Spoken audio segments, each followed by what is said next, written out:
Good morning and welcome to the DLSU IALU LaSalle Sustainability Series for the month of April. This lecture will be the first part of a two-part series on environmental applications of input-output models, focusing on the economic ripple effects of enhanced weathering. Before we begin, let's pause for a morning prayer.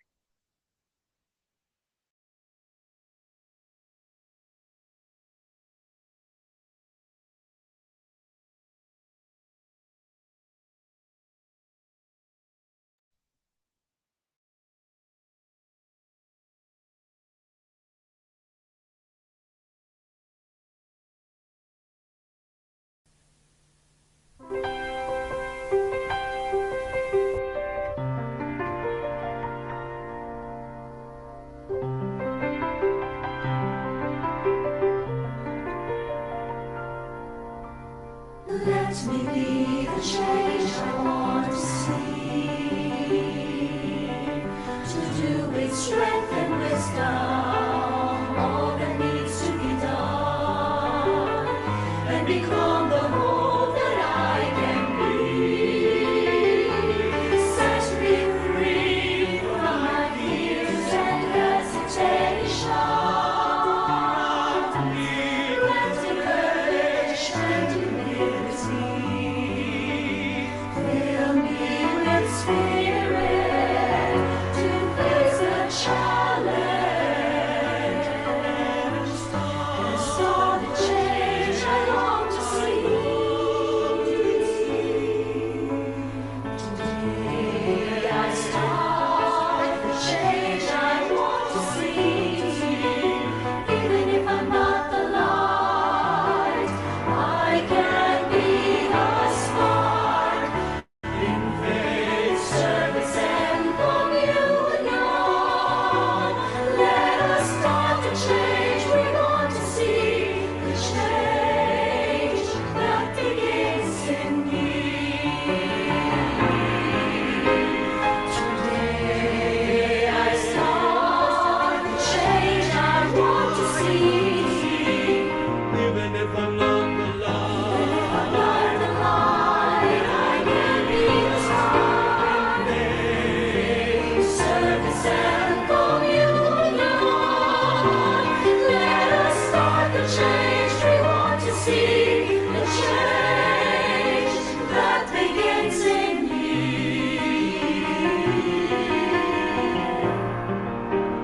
Jesus in us. Jesus in us.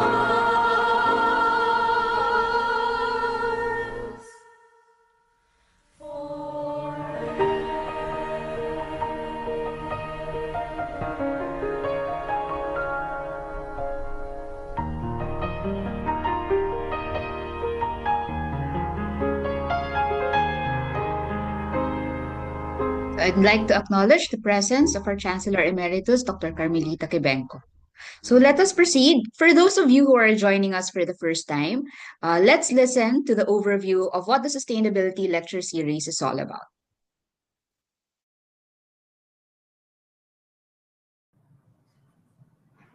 Ladies and gentlemen, good morning, good afternoon, or good evening.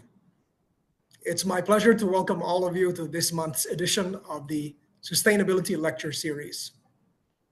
This lecture series is a joint initiative of the International Association of LaSalle Universities, or IALU, and De La Salle University. The series was launched in January 2021 to provide a platform to share sustainability-related initiatives done by different resource persons and teams in the different institutions that make up the global IALU network. Nearly 4 years on, this lecture series is still going strong. And the initial team, consisting of Professor Dr. Kathleen Aviso, the current Dean of the Gokongwei College of Engineering, Professor Dr. Alvin Colaba, the Director of the Center for Engineering and Sustainable Development Research, Chancellor Emeritus Dr. Carmelita Quebenco, and myself has since grown, and part of the team now includes Professor Dr. Aris Ubando of the Gokongwei College of Engineering, our former PhD student and faculty member at the University of the Philippines, Los Baños, Dr. Maria Victoria Migo Sumagang, and the entire team of the University Sustainability Office of the LSU, led by Executive Director Antonio Nonoy Maralit. This lecture series is envisioned to continue to provide a platform for our joint work, inspired partly by St. Francis's Laudato Si encyclical in 2015, coupled with the United Nations Sustainable Development Goals. Understanding our joint stake in the future and the challenges that face sustainable development, it is incumbent upon the global LaSallian community to share our knowledge and expertise and help drive green growth, not just within the LaSallian community, but for the entire planet as well. Thank you, and I hope you find today's lecture to be very stimulating. Have a good day. Okay, so for today, we'll talk about carbon dioxide removal, which will be needed to achieve carbon neutrality to limit climate change to a manageable level. Enhanced weathering is an engineered CDR technique based on artificially accelerated geochemical reactions of rocks and minerals with carbon dioxide and moisture, with carbon being sequestered as bicarbonate ions that ultimately end up in the oceans. However, implementing enhanced weathering on a scale that can give substantial climate change mitigation benefits will incur additional demand for electricity, freight services, and other economic goods. So, in this lecture, we will learn about how environmentally extended input output models can be used to gauge the economic ripple effects of enhanced weathering in the Philippines. Our speaker for today is actually also the Vice President of Research and Innovation. So you've actually seen him give the introduction to the Sustainability Lecture Series. But he will share with us his expertise on regarding SDG 13, which is on climate action. Professor Raymond Tan is a distinguished professor of the Department of Chemical Engineering, also a university fellow. He is a fellow of the World Academy of Sciences and an academician of the Philippine National Academy of Science and Technology. He is best known as the co-developer of the carbon emissions pinch analysis algorithm, which has been listed among the top 2% of scientists in the world since 2019. He was also in the Reuters hot list of the 1,000 most influential climate researchers in the world. Let us all welcome Professor Raymond Tan.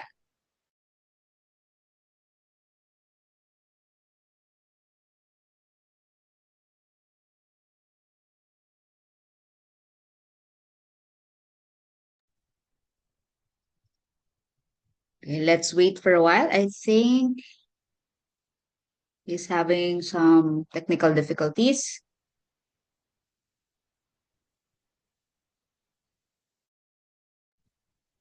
Dr. Tan, can you hear us? Oh, I think we lost him. Okay, let's just wait for him to join. So like I mentioned, this will be a two-part lecture series. So later on, we will introduce the speaker for the second part. Okay, so Dr. Tan has joined us. All right. Thank you. Good morning, good afternoon, good evening to everyone. Let me share my screen and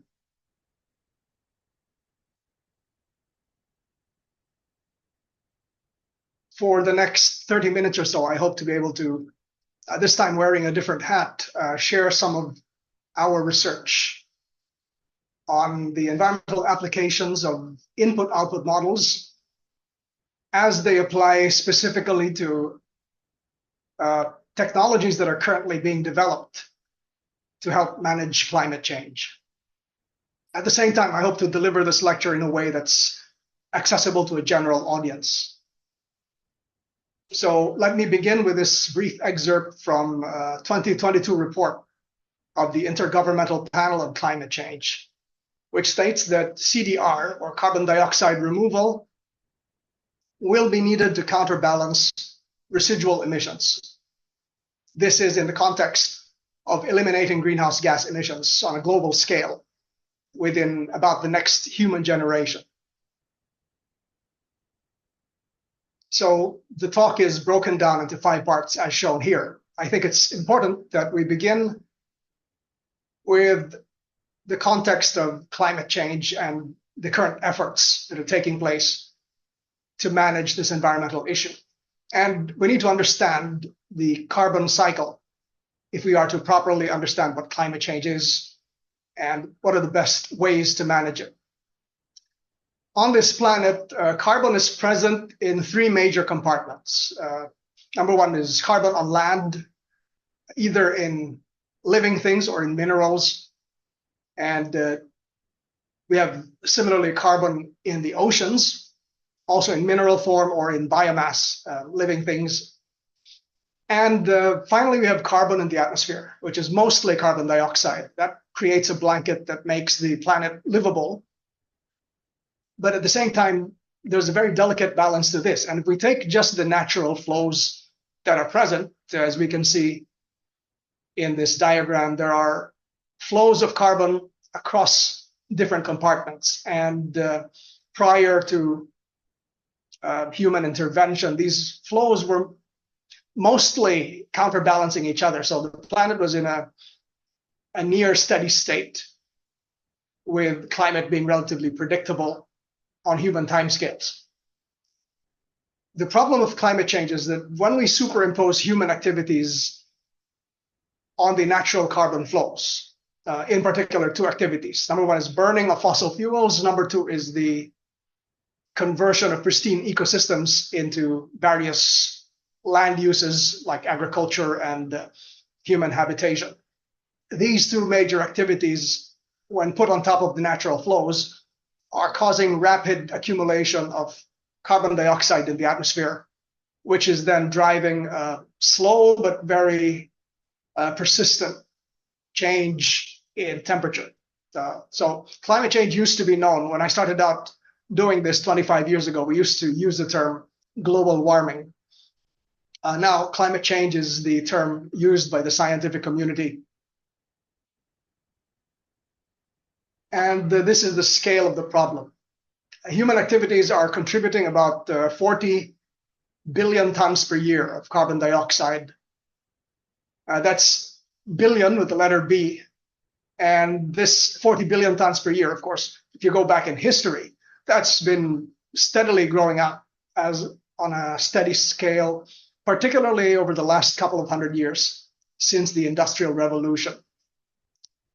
Our problem on a planetary scale is that we don't just need to stop this upward growth. We actually need to reverse it and bring our collective anthropogenic emissions down to 0 or practically 0 by 2050. So to cut a long story short, we need to take a trend that goes back hundreds or thousands of years in human history and reverse it in just 1 human generation. And if we do this, then we stand a chance to limit climate change to safe and manageable levels for future generations of humans. How is that to be done? Well, we need collectively to eliminate greenhouse gas emissions. These are known as net zero commitments.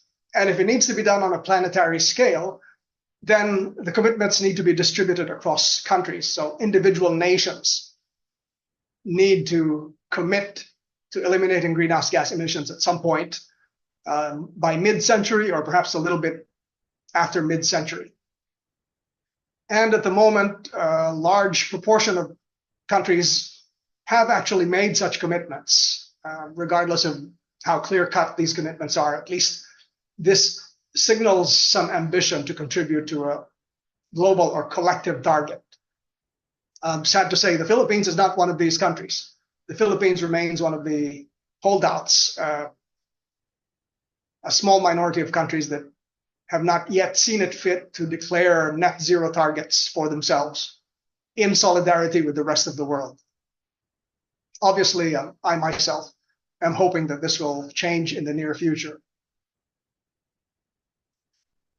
The Philippines has a carbon footprint of, if we take the actual consumption-based carbon footprint, about 300 million tons of carbon dioxide equivalents per year. That includes emissions from methane, and that includes emissions that actually occur outside of the Philippines, but these occur because of our consumption. For example, the Philippines is a net rice importer. So whatever carbon footprint is incurred from rice cultivation, even if these occur elsewhere in Asia, if these emissions are the result of the need to feed Philippine citizens, then they are part of our carbon footprint.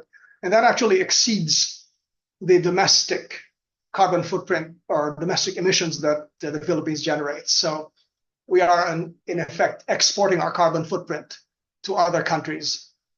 And yeah, that's roughly about 30% larger than the domestic emissions, as you can see. And a large proportion of this is from agriculture and in particular rice farming. It's fairly common in developing countries that the general public sentiments do not yet recognize the need to eventually phase out fossil fuels in order to limit climate change to a safe level. For example, in the Philippines, only a minority of the citizens surveyed by the UNDP in this recent report recognize that need to eventually phase out coal, oil, and gas as a major part of our decarbonization efforts. If you were to take a developed country, the recognition among the public is much higher as a percentage than you would see in developing countries. As a result, national policy, which generally reflects the public sentiment, still lags behind truly ambitious decarbonization goals. So if we take a recent document of the Philippine Department of Energy, there is a clean energy scenario. This is the most optimistic scenario for the Philippines that targets close to 70% of our energy supply being sourced from renewables by 2050, this is good, but we should consider that this is the most optimistic scenario presented. And of course, in other countries, there are much more ambitious scenarios towards phasing out fossil fuels and using more wind and solar energy. And in any case, this is 25 years from now. So this is fully one human generation. And the problem with electricity, of course, is that everything you produce in your country, in a given country, is going to have a carbon footprint that is strongly influenced by the electricity supply. So I would pose this question rhetorically to the audience. If by 2050, the Philippines continues to have a high carbon intensity, if we have dirty electricity, how is that going to affect the economic competitiveness of Philippine industries? Is that going to affect, for example, foreign investments that may opt to set up new factories and manufacturing facilities in countries with better electricity supply, meaning not just cheaper, but also much lower carbon footprint? So that's something we should consider in our decision making. And as a result, my colleagues and I, in a couple of papers published in 2024, argued and advocated for a net zero commitment by the Philippines to decarbonize not just our electricity, but to decarbonize our economy for the future generations. So let me then shift gears a bit and talk about enhanced weathering for carbon dioxide removal. And I hope to be able to simplify this enough so it's understandable to a general audience. First, we need to define what CDR means, carbon dioxide removal. CDR is defined as the deliberate removal of carbon dioxide from the atmosphere. We have to recall from the carbon cycle that it's the accumulation of this gas that's causing global warming. So if we could reverse that process through CDR, then we would help to curb the climate crisis. We have to note that CDR is deliberate, and this means that there needs to be a deliberate effort to remove the CDR, the carbon dioxide, over and above removal that's already taking place. So having a forest in your national territory doesn't quite perform this function, because the forest would be there with or without human intervention anyway. So what we need to do is ramp up the removal of carbon dioxide through an intervention that then adds to what is already naturally occurring. And the CDR is achieved through the implementation of what are known as negative emissions technologies, or NETs. So these terms are actually used synonymously by the scientific and policy community, CDR or NETs. And if you think that this is just science fiction or some futuristic vision of a greener planet, this is already happening as we speak. So for example, one of the companies which is well known for technology-based products, Apple, as far back as 2020, this is a full half decade ago, they made a public pledge to become net zero. In other words, to clean up their products and services by the end of this decade. So this press release is from 5 years ago, and their target is 5 years in the future. They want to be carbon neutral by then. So if you buy, for example, an iPhone in 5 years' time, they have at least declared the ambition to make that future iPhone carbon neutral. So how do companies like that achieve this? And incidentally, companies like Apple are not the exception. Microsoft has a similar pledge, and many others. How do they achieve this ambition? Well, a company can either modify its own internal processes so that they emit less and less greenhouse gas emissions from their operations, eventually becoming carbon neutral or having no emissions at all. But companies also have the option to outsource the decarbonization. So if there are limits to what they can do in-house, what they can do is outsource and pay other companies to do the environmental cleanup for them. And again, this is not science fiction, and this is actually a market that's already emerging. So the photograph at the bottom is a facility of a company known as Climeworks, and even this is several years old. Climeworks is a company that does carbon dioxide removal from the atmosphere. And what they do is they synthetically or artificially remove the carbon dioxide and pump it underground. And by doing so, they're in effect offsetting the emissions that are taking place elsewhere on the planet. And these are credits or offsets that they can actually sell to companies like Apple and Microsoft. So there's actually a business ecosystem that has emerged around this climate crisis. And of course, there's actually a term for this. This is known as either climate tech or green tech, in the same way that we have IT, biotech, and fintech for different kinds of technologies, where technologies are being developed for climate change issues. It's referred to in the business world as climate tech or green tech, and it's a fast-growing market. How big exactly? Here is a McKinsey report that projects that the total market, global market for carbon dioxide removal will probably reach $1 trillion per year by 2050. So that's pretty significant. And if you think about the business opportunities, and in fact, employment opportunities as well for carbon or climate experts in the future, this is quite significant. If you take $1 trillion, and if you could do part of this, say in a country like the Philippines, that could be, in addition to cleaning up the environment, this could be an economic activity that would be a significant contributor to national development.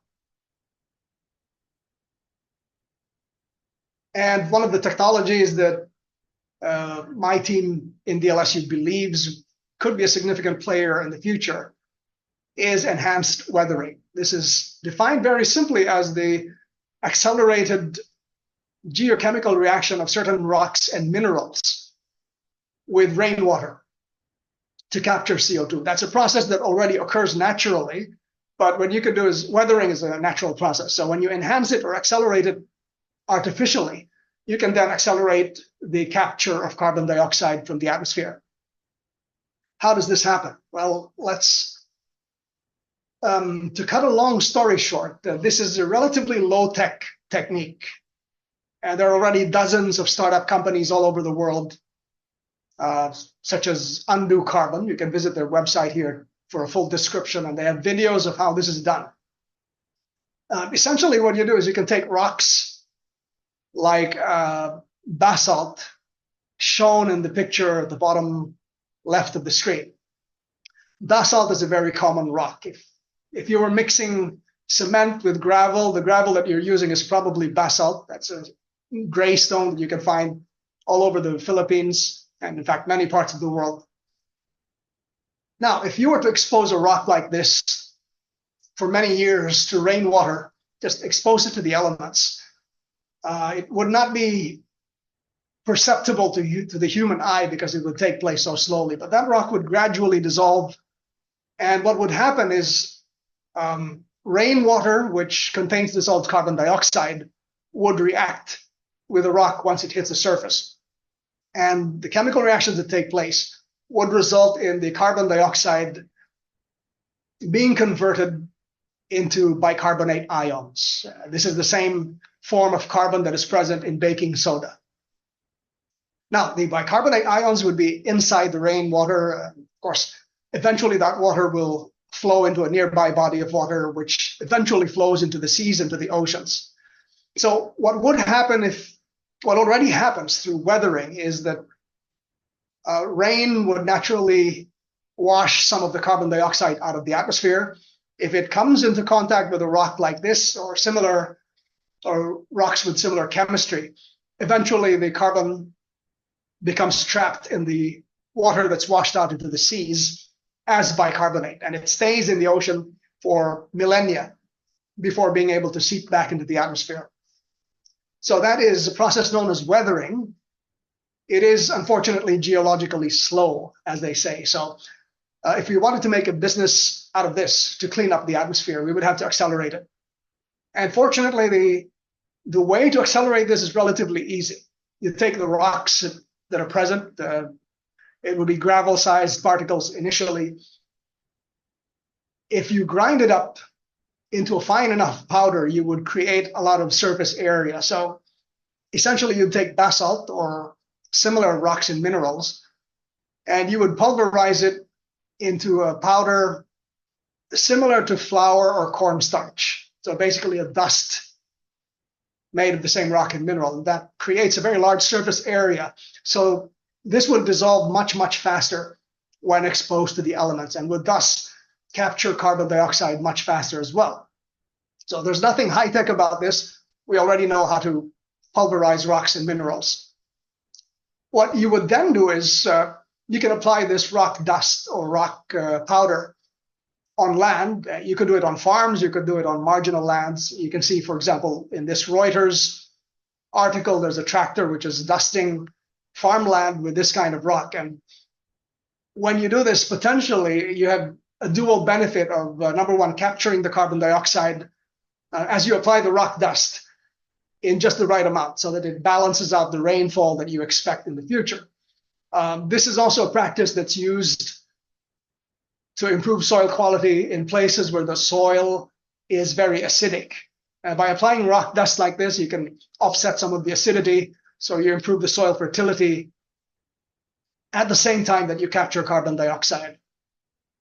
So this is the actual business model. And again, there's nothing particularly high-tech about the entire chain of events that needs to take place. We know how to grind up rocks.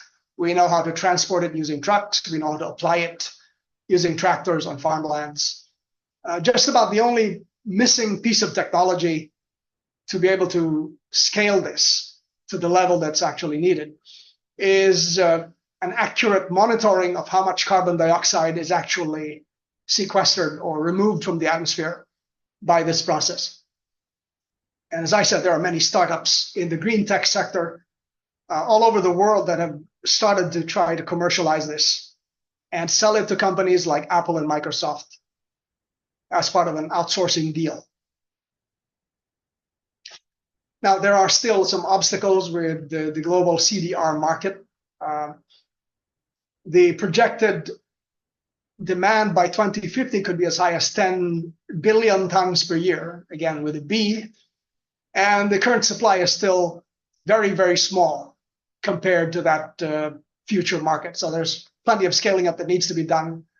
We also need to understand the potential environmental impacts or co-benefits. These are either adverse or positive impacts on the environment. If there are co-benefits, we need to maximize those. If there are secondary environmental impacts that are adverse in nature, we need to manage those so that they stay within planetary safe boundaries. One more thing is that the global voluntary carbon markets for carbon dioxide removal are dominated by low quality or low durability carbon credits. These are techniques which temporarily remove carbon dioxide from the atmosphere, but don't quite lock up the carbon long enough to be significant in terms of the climate change goal. And that means if you remove carbon from the atmosphere, our goal is not just to store it for a few years or a few decades. The goal is storage on the time scale of either centuries or preferably millennia. Otherwise, then it doesn't really do as much good for the climate as you would think. So only a small percentage, less than 1% of the carbon credits, CDR credits being generated worldwide are the durable or high quality variety.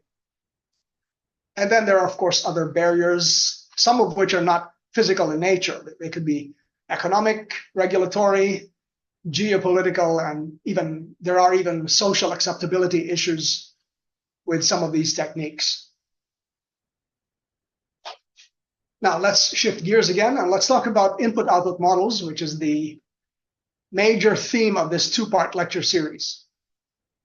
So I've been working on carbon management since 1999 when I became a PhD student. And of course, gradually a lot of my emphasis has focused on climate change. I've come to realize that this is, if I can do good through my research, it's through carbon management efforts. And I started doing research on enhanced weathering in 2019, just before the pandemic. If you want to know what I did in the early years, there's this podcast which you can visit via this QR code. And in the years since, of course, we, in fact, together with Professor Aviso and other colleagues in different universities, we've developed supply chain models to figure out, as I said, we know how to grind rocks and minerals. We know we can transport by truck or by rail or by barges. And we know that these have to be applied on land in various locations. So to scale that up, it becomes a supply chain problem. And we were the first to develop, first in the world to develop optimization models to allow such supply chains to be optimized for climate change mitigation purposes. We've expanded our network, working with an international team that includes collaborators from Malaysia, from Taiwan, from China. And we've even looked at using not just freshly mined rocks and minerals, but industrial solid waste can be applied for a similar purpose if they have the right chemical composition. So a waste material that would normally just be a liability that is stockpiled for future to prevent damage to the environment can actually be put to good use for carbon sequestration. Now, what about input-output models? This is a special class of mathematical models that are used mostly in the field of economics. This was developed about 100 years ago by a Russian-American economist, Vasily Leontiev. So he started working on that, on the theory. Then after the revolution in Russia, he went to the United States and he applied his mathematics to the analysis of the American economy over the coming decades. So his idea was you can divide a national economy into economic sectors. So for example, if you want a coarse-grained segregation, you could have agriculture, manufacturing, and services. In practice, you could have a much more fine-grained segregation. You could have, in the US, their fine-grained segregation has about 500 individual sectors. In the Philippines, it's only 240 sectors, but still a very large Excel spreadsheet. So if you can break down the economy into all of these building blocks, you can also describe how the building blocks connect to each other using linear equations. Nothing too sophisticated, the same sort of equations that you might encounter in freshman algebra, and certainly something you could easily manage with an Excel spreadsheet. But of course, 100 years ago, this was such a novel and high-tech concept. And as a result, Leontiev was given the Nobel Prize in Economics in 1973 for establishing this technique that is used by practically every country on Earth as a way to record what are known as national accounts. In other words, this technique is used to provide a snapshot of the recent history of the economy of the country, whether it's Japan or the US, the Philippines. Leontiev's idea was that each individual sector at the desired level of aggregation or resolution is described as a simple set of ratios of inputs and outputs. So for example, if there was a sector for vehicle manufacturing, what you would simply do is take the sector, which is really comprised of multiple companies that use slightly different technologies within the sector. So if it's car manufacturing, and if you took all the companies together, what you would get is the average technology that is used by that economic sector to manufacture vehicles.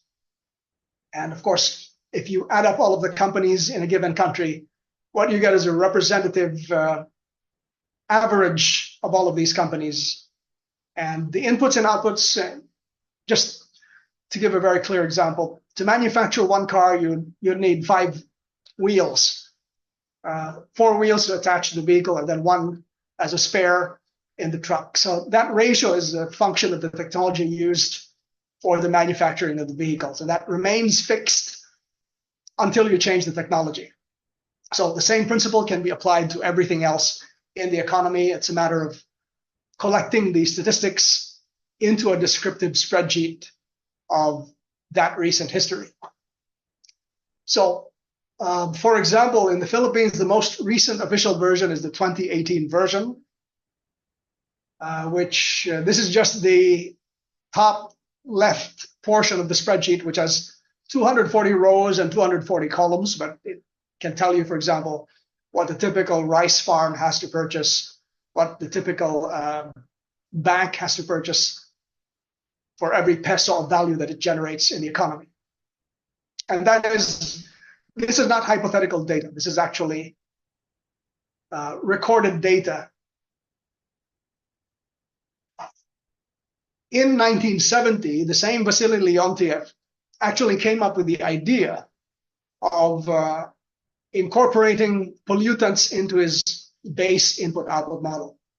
So this is known as the environmentally extended input-output models, and he simply added a row and a column accounting for the pollutants that are generated by the economy as part of, for example, we could be looking at carbon dioxide emissions from human activities. And at the same time, this framework allows us to add additional economic activities to clean up the waste and pollution that's being generated in other parts of the economy. So this took place more than half a century ago, and it's now also in widespread use. And this, in fact, is the core topic of today's lecture and next month's lecture as well by my colleague, Dr. Ivan Ge.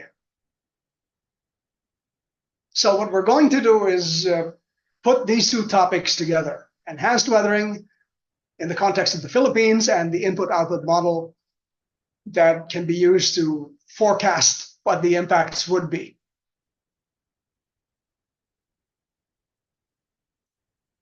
What I'll be showing is actually based on a 2024 paper that was published recently in Chemical Engineering Transactions. So if you want a full version of the document, which is just 6 pages long, just follow the QR code on the screen. If you don't wish to read through the document, but you're interested in the results, of course, you just stick with us for the next few minutes, and I will give the highlights. By the way, the paper is co-authored with Professor Aviso, Dr. Migo Sumagang of University of the Philippines, Los Baños, and the former DLSU student, Ms. Serena Ramos.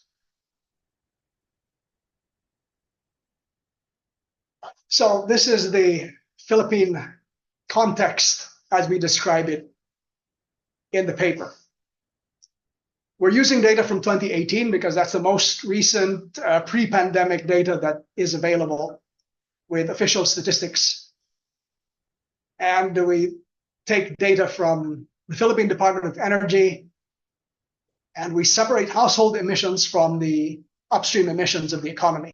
So we have roughly about 110 million tons of carbon dioxide emissions per year, just carbon dioxide, none of the other greenhouse gases being generated from the economy. The GDP of the Philippines in that same year was 18 trillion pesos.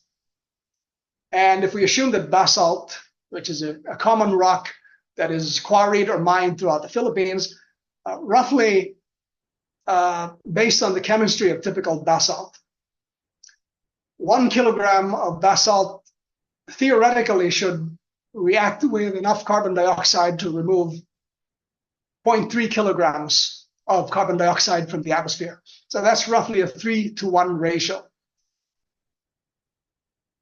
However, what we do need is to take basalt, which comes in large pieces, and we need to grind that into a very fine powder that's about as fine as flour or cornstarch.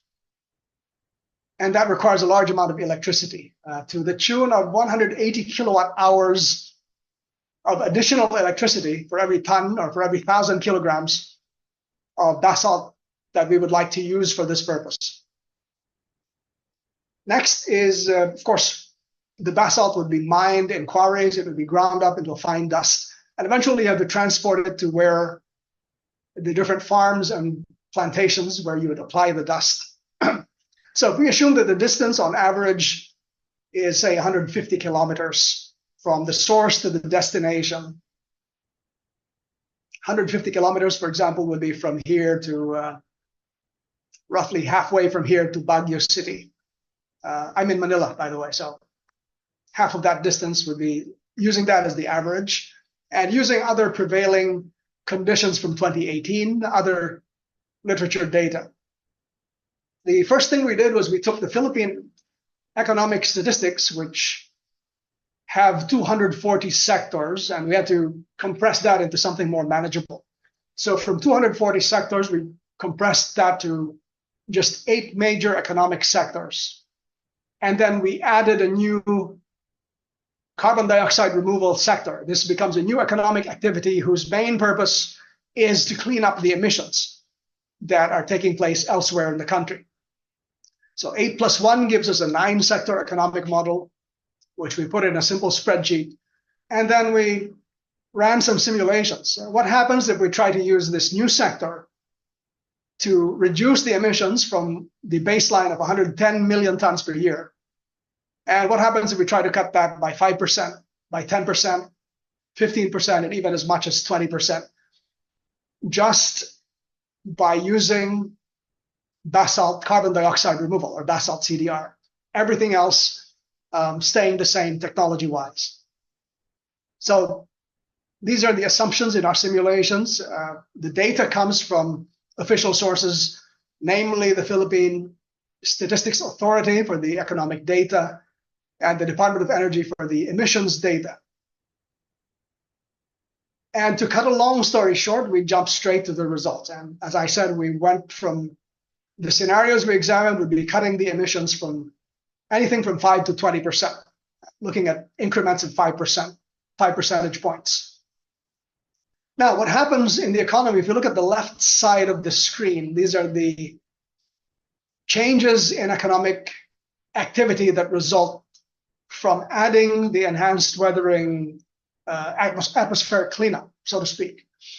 And just imagine having to do this on a large scale. And that means basically, because you need basalt, then the quarrying activities would have to be scaled up, because the basalt is going to come from quarries where you take rocks from the ground. So the more enhanced weathering you try to apply, the more basalt supply is needed, and therefore the basalt quarrying activities would scale up the quarrying and mining activities by 40% above the baseline.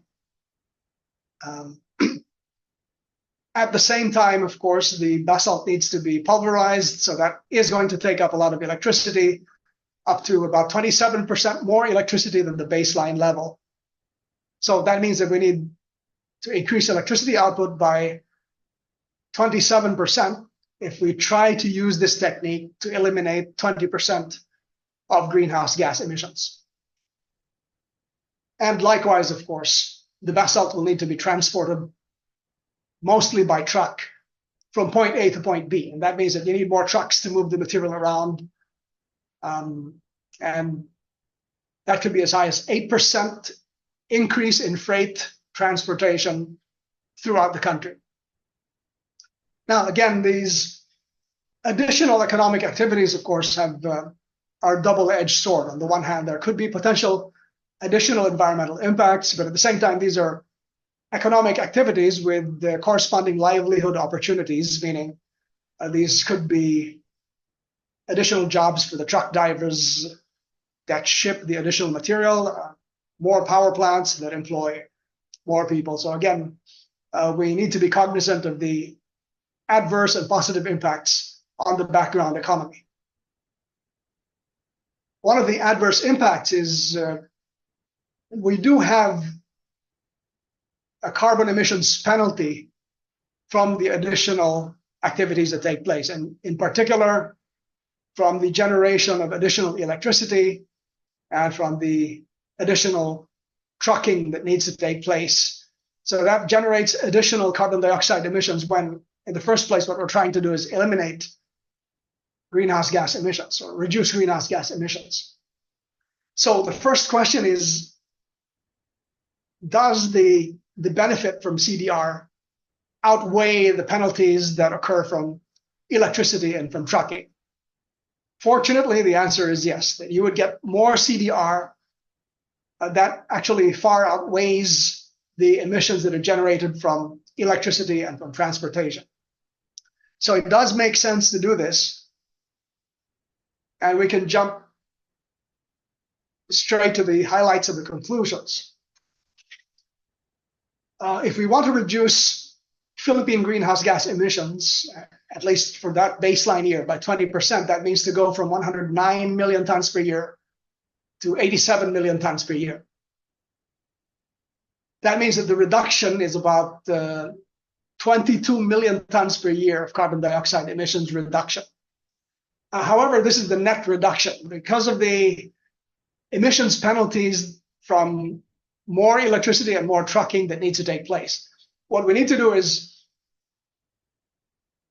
we need to target to remove 42 million tons per year of carbon from the atmosphere via the enhanced weathering technique. And the problem is about half of this benefit will be offset by the emissions penalties of having more power plants and more trucks. So we lose roughly 50% of the benefits because of those penalties, and there are ripple effects that take place. So in effect, we have about a 50% efficiency. And as a side note, the amount of rock that we need to extract and grind up is about 140 million tons per year, which needs to be spread out approximately on land area covering about, or equivalent to about 10% of the land area of the country. So these could be farms, these could be marginal lands, and so on. So the result of the simulations that we did can be summarized as enhanced weathering definitely can provide benefits, but the efficacy of this technique is hindered by the emissions that occur from electricity, simply because the Philippines makes a lot of its electricity using coal and natural gas as fuels, which are not clean fuels. So that really mutes a lot of the beneficial effects of enhanced weathering. So we could do a lot better if we had more solar farms or wind farms powering the enhanced weathering activities in the future. Then the benefits would actually be compounded. So let me proceed to the conclusions and outlook, and then we can have some time for Q&A. Point number one is enhanced weathering can potentially generate gigaton scale carbon dioxide removal with significant benefits for agriculture. Gigaton scale, if we talk about the entire planet, megaton scale, if we talk about the Philippines in particular. The technique is also very attractive in the sense that it's not particularly exotic and it's not particularly high-tech, in that there would be many barriers to its application. In fact, rock dusting of farmlands is already done on a commercial scale just for soil amendment purposes to reduce soil acidity. So it's not much different if you try to do it for carbon dioxide removal. What we need is the capability to understand what the macro effects are. You did this at the scale where it becomes $1 trillion activity in the future for the global economy, and to the point where it becomes significant, say, in the Philippines, then you need mathematical models, or you need input-output models to understand both the economic co-benefits and the potential pitfalls and hazards for the rest of the economy as well.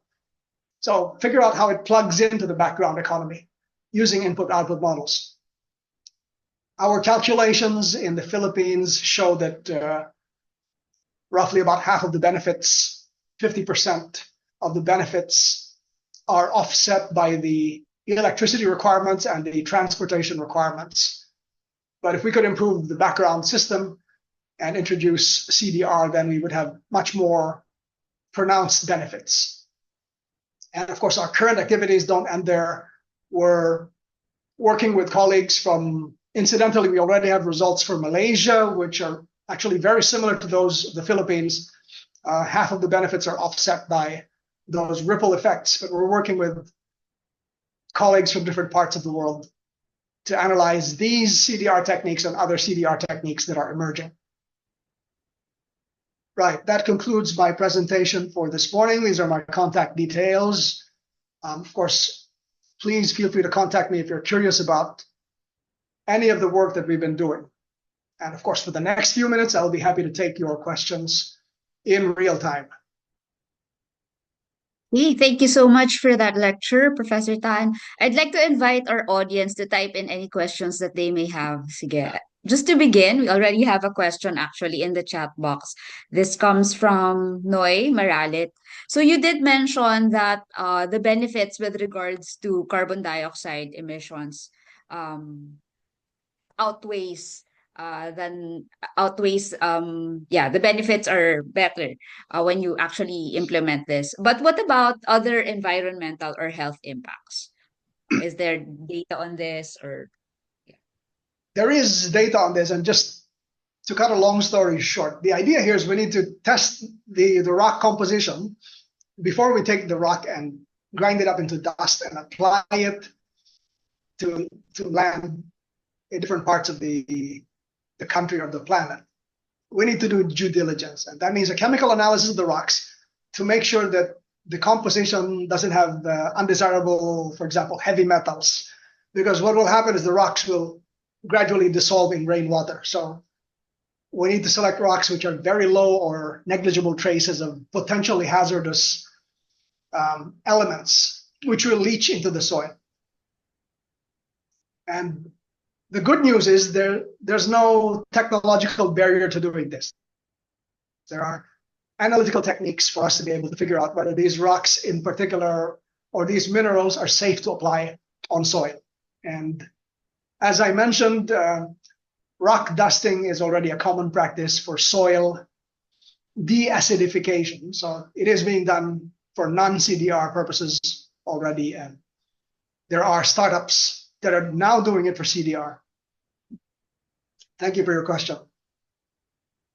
Okay. Yeah, looking at this negative emission technology, it seems like it's one of the really low-tech CDR technologies available out there. Would you say that this would be the most applicable or something that can be easily adopted in the context of the Philippine economy? Uh, the two techniques which I think are promising for the Philippines and many developing countries are those which are linked to agriculture.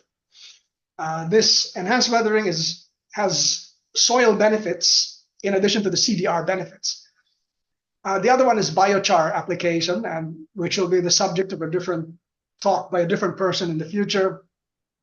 But that basically means if you take charcoal, which normally charcoal is something you burn, but you can also take charcoal and grind it up into a fine powder and use it as a compost-like soil enrichment substance. And doing that also actually generates CDR credits. So these are both low-tech techniques. They're compatible with an agricultural system, and they can be part of the solution in the Philippines. Definitely. Okay, so we have another question from Emerson Torres. We know that basalt is a non-renewable resource and thus we have to mine it. Are there other materials or waste materials that we can use for enhanced weathering? Yes, thanks for that question. Basalt is non-renewable, but it's extremely abundant. I mean, a large portion of the islands that make up the Philippines, for example, are made of basalt. So it's we're never going to run out of basalt on this planet, not within human timescales. But to the question of what alternatives could be used, definitely there are many alternatives. And one of the ways by which we can link this to the idea of the circular economy is to use industrial waste material. And our team has done work looking at potential industrial waste. For example, we have a paper with a Taiwanese colleague, and we looked at metallurgical slag from steel making in Taiwan. And it turns out, based on our calculations, that you can use that. And if you did that, and if you exhausted all of the steel slag waste in Taiwan, that would offset close to 2 million tons per year of carbon dioxide emissions, just using one kind of industrial waste. We also worked with a team in China and looked at 4 different kinds of industrial waste, including mining waste. These are waste that normally are just stockpiled behind a fence and just close your eyes and pretend it's not there. But if you can actually apply it for this purpose, you have to do your due diligence first and make sure that it doesn't leach out any undesirable chemicals into the soil. But the CDR benefits are significant. One of the earlier unpublished results that we have with the team in Malaysia, just using construction and demolition waste. So once you tear down buildings and infrastructure, you have a lot of waste concrete, which is also stockpiled. If you grind that up into dust and use it for enhanced weathering, unfortunately, it's only a small percentage of the actual a small fraction of Malaysian greenhouse gas emissions. So it's a tiny slice of the emissions of the country. So what we're working on now is, and in the Philippines as well, is if we could have an inventory of the different kinds of candidate wastes that are just being thrown away at the moment, but could be leveraged for put to good use using this technique. That would actually be an interesting research problem for us or for a graduate student thesis. There are some high-level estimates on the global scale that this really is billions of tons worth of carbon dioxide over the coming decades. It's just a matter of figuring out how these are distributed. These opportunities are distributed to different countries. So I hope that provides some Yes. Well, So I actually also answered the second question from Noy regarding the use of the potential of demolition waste for enhanced weathering. So we have some additional questions. So it seems like some of our audience, it is the first time for them to actually hear about carbon dioxide removal, although some are very much aware about carbon footprints as part of a CSR project. So how do you think we can promote weathering and climate actions more effectively? Are there already companies in the Philippines that does climate work, particularly on enhanced weathering? well, thank you for that. I think number one is awareness. One of the challenges in the Philippines is that climate discourse in the Philippines has been dominated by adaptation to the point where we've neglected the opportunities in climate change mitigation. Now, in the rest of the world, mitigation is the occupies most of the mental space, and that means preventing climate change or mitigating climate change by addressing greenhouse gases, which are at the root of the problem, is the priority. That's number one. Once we recognize that, then the opportunities cascade downwards. And for companies, there are two kinds. Number one are companies that need to decarbonize their operations. And I know for a fact, because I've been asked by top level people in many companies in the Philippines, that whether it's because they're exporting or because the nature of their business requires them to cross national boundaries, airlines, for example, or shipping companies need to decarbonize, then they're actually trying to find ways to cut their carbon footprint so that they're able to continue to do business with the rest of the world. So there is definitely that opportunity, and I imagine that these companies in the future, this is addressed to the younger people in the audience, there may be job opportunities for carbon footprint specialists or so-called carbon accountants to work for such companies. So bear that in mind. And then, of course, the other side of the coin would be if these companies are looking to buy carbon credits, they can either buy carbon credits from foreign companies, or if entrepreneurs in the Philippines were to venture into producing carbon credits here to sell to companies here that need those carbon credits, then that could create that carbon economy that would actually create jobs and create actually lucrative jobs for many people in the country. That would be a very good win-win situation. And finally, the other piece of the puzzle is if this carbon economy emerges, or when it does, there needs to be that regulatory environment, the government regulations that oversee the trade of these commodities. These are virtual commodities, but they need to be regulated in the sense that the buyers need to be safeguarded so that when they buy the credits from somebody else, there's an assurance that the environmental cleanup has actually taken place. Okay, so I hope that encourages some of our audience to take part in this emerging carbon economy. We have a couple of more questions before we end this session. The first one is, do you think we will run out of land area if for depositing the basalt? That's actually a good question, because land is the binding constraint for enhanced weathering. But we're not really going to run out of land in the sense that you probably imagine, because if you're doing this as part of agriculture, then it doesn't really create an additional demand for land. It just means that a certain percentage of farms in the Philippines would be also using this technique. So in that case, it's not additional land. It's just that the scale that you're able to apply this is limited by how much farmland there is to begin with. So it's actually the other way around. In terms of running out of land, you'd have to flip that question around. But on a global scale, that is true. The amount of carbon dioxide that you can remove from the atmosphere using this technique is more constrained by the land area than it is by the mineral supply. Okay, so and finally, just there is a similar question, yeah, but perhaps for those who are interested, please send an email to Dr. Tan. So let's just answer one more question. Have you had opportunity to make use of more recent data? And in your opinion, what other fields can we apply the IO model? Oh, this is my colleague, Dr. Ivan, will talk about that in much more detail next month. So please stand by for that. But let me just say that this is powerful mathematics, simple but powerful mathematics that we're looking at. Even though it was originally developed for the field of economics, the same mathematics has been used by biologists to describe ecosystems. It's been used by engineers to describe organizations and companies. And so it's a very powerful tool where, to cut a long story short, it's used whenever we need to understand how different components interact with each other when they're interconnected.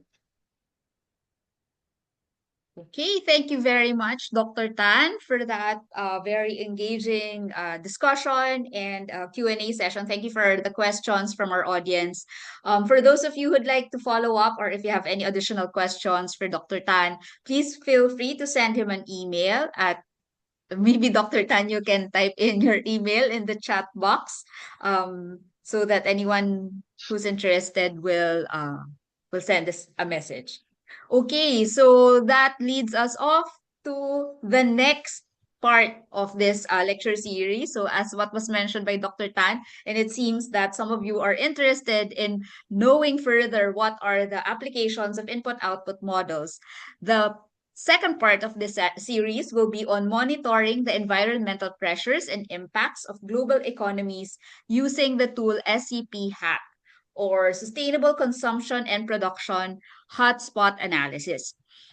This will be delivered by Dr. Ivan Ge, who is an associate professor of De La Salle University. So I hope that you can join us on May 28th at 8 a.m. in the morning. So for those of you interested, please register online by scanning the QR code or by typing the registration link indicated in this slide.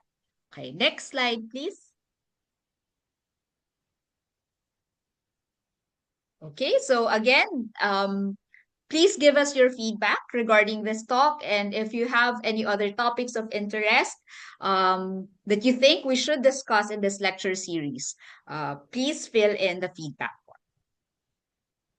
Okay, so with that, I'd like to thank everyone for this very engaging session of the Sustainability Lecture Series. And I hope that we get to see you again on May.